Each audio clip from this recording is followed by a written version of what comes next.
little problem with the SLK. Trying to drive to work, trying to go a little bit early, and the car decided to go into limp mode, and then I pull it over to try to shut off, turn it back on, won't fire up. The only code I'm getting is no communication, so I'm like, crappers. And then it won't go into, it gets stuck in park. So I'm 98% sure I know what it is, but I'm gonna show you a little trick if you ever get stuck, and then, cause I gotta get it towed anyways, I ain't got parts. I already tried to do a couple of things, but this is how you get it fixed. Or get you back on a tow truck and get out of here. So you'll feel this move a little back on this, you get the little lever, and then you go back and forth. And now you at least get in neutral, so you get it towed home. And it's most likely gonna be either the brake switch down there, or it's gonna be the shifter. There's a little solenoid right in there that lets you go up and down on it. Now, yeah, I didn't have to rip all this crap off, but I was just thinking maybe it was some wiring, because this guy had this stupid effing LED light in here, and all this other janky wiring that I gotta get all rid of now. But we got the tow truck, and then fix it when I get home, order parts. Alright guys, so we're back here the next morning. So, I did a couple things to this car. Since I did buy it used, I don't know all, and he had all these different electronics in here. So, I kind of first thought it was a shifter, but just because I had to kind of get it in and out of neutral and all that stuff, and I had to go through that little hole, I started noticing some wiring and how he rigged some stuff up. So I'm going to show you some stuff. So the previous owner had like a cigarette lighter there, one there, like all these different things just spliced in there and not done right. So I completely ripped everything out, and I'm going to be gutting this car anyways, and I'm going to start messing with the boost gauge, stuff like that, and messing with a couple of these wires and make it a lot cleaner since I already got it out. But that wasn't even an issue that I had. So I'll show you what it was. So in the SLKs, I had it with my death cart. This is a super effing common issue. They got a thing called, where is it? Right there. The K40 relay. So when you open this up, you could fix it yourself. It's soldered in here, and they break the solder. So we'll actually pull this one apart and see what broke on there. So all I really did was pull, and it goes right down into here. So all I did was pull the one from the death cart, because I knew that car runs and drives and everything. And then I got stuff all over the place. So this should, if I'm right, this is the quick way to diag it, just because I already had all these parts. It should now display park or whatever the heck it's in. Yep, now it says park. Let's see if it'll fire up. I don't even know what gear I'm really in, but let's see. Yep. Kill it, just because I'm not sure what I forgot down there. So now we got the SLK32 back up and running. It took me probably maybe an hour just of, I did it the most crappiest way of diagnosing stuff. I literally just grabbed parts I knew were good and threw it on, and it effing worked. So we're now going to pull that one apart later on today, see if I can actually solder it, or if not, if I have to send them out. There's a couple people who will do it for you on the forums, or you could just go buy good ones. It's a really easy, cheap, under $100 fix. Or if I got time to solder it myself, I'll solder the whole board up, and then I'll put on the death cart, and we'll be all good. But what I'm going to do also today is the car running and driving. After I clean all this up, we'll start modifying more. I got a lot of parts that came in. Alright guys, part of the mess, but got some nice little modifications to do today. We are converting, just for today, the rear to studs.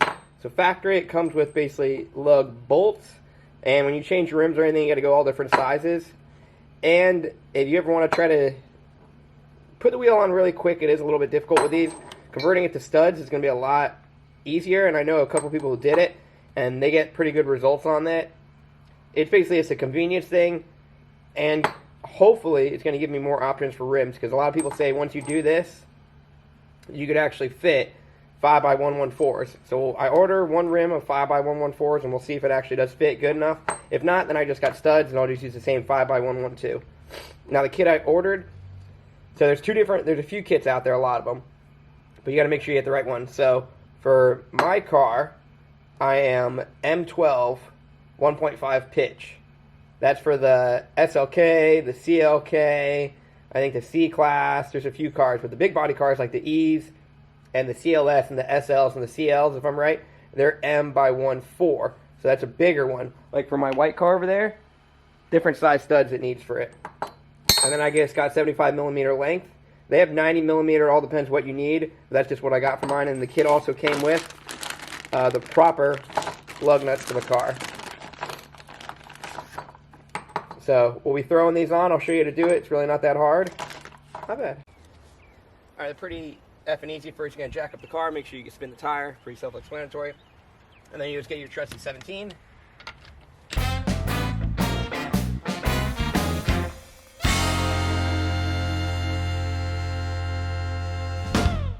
Holy crap, these are heavy though. Can't wait to get some lighter ones. I am removing this crap really soon too. I don't like it at all. And then you're gonna use 5 for this side. Everything should be pretty clean in there because I literally just took off one of those. Then you just order some Loctite. You could get it off of Amazon. It was like 25 effing dollars. And I'm just gonna use medium just in case I need to rip them off, but medium should be perfectly fine. Put a dab on there.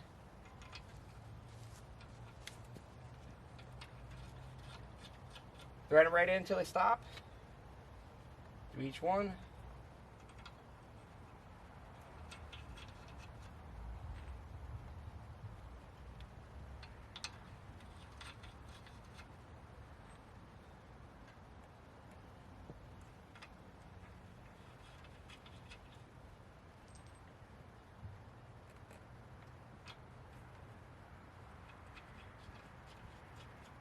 And then the ones I bought, they have different ends. The reason I bought these is because they have a little end for an Allen on there, so you can tighten it up. If you buy the other ones, you have to buy either install kit or make one where you basically take 2 lug nuts over here to be able to torque them down. So I'm just going to make them really snug just with this one at first. I don't recommend using the impact gun at all on this stuff. And a little trick, since this is the rear, what I'm going to go do is go put the e-brake on so that don't spin.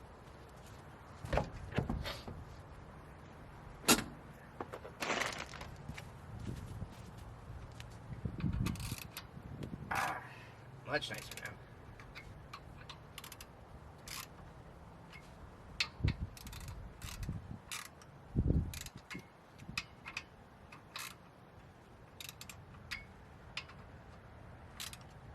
And then just get the torque wrench.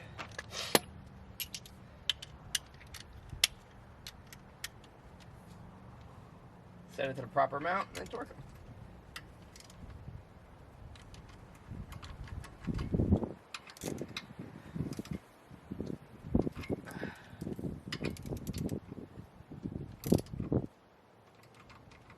I already mentioned, so when you torque it, it's going to be 27 is what they call for. So show that they're still torqued.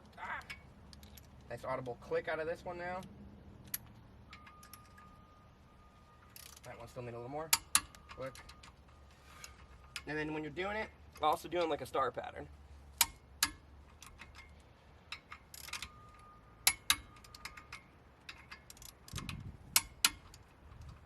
And then before I put the rim on and tighten it, I'm going to let it sit for roughly an hour, and then I'll drop it to let it, and then I won't drive this car for roughly, they say 24 hours, so I'll just let it sit and I'll drive one of my other cars. But we just got this side done.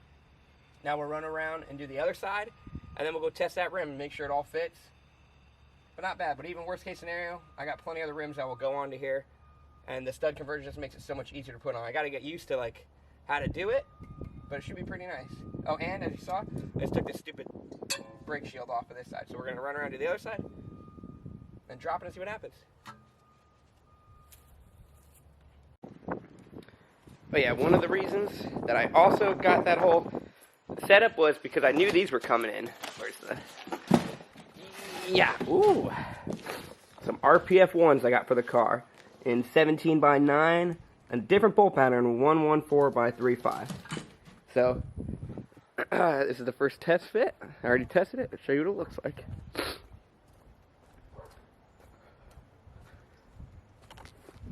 Bam. Ooh, so nice. So now since I did the stud conversion, I actually go fit by 5x114, and they fit pretty nicely. So now I just gotta wait for one more because I just ordered one just to test it. And I'll throw those tires on, see how it looks. Alright guys, now that we're waiting for the other rim and basically 3 more rims and all that stuff, I just threw the factory wheels just back on. So I threw the factory wheels right back on, so as you can see the whole conversion kit still even works with just the factory ones. Not bad at all. Clean them up. I still like these rims, but they just weigh so effing much. But we're gonna throw the same tires on those, just wait for all 4 of them to come in. Because if the fronts fit, or the rears fit, I definitely know it's going to fit up front. So, No biggie. Not bad, not bad. Cute little car. So I hope you guys liked the video. Don't forget to like and subscribe. Follow me on Instagram at BuffyCLK500. And see you guys next time. We got a lot more parts coming in for this car. Drop some LBs. Go fast. See you guys next time.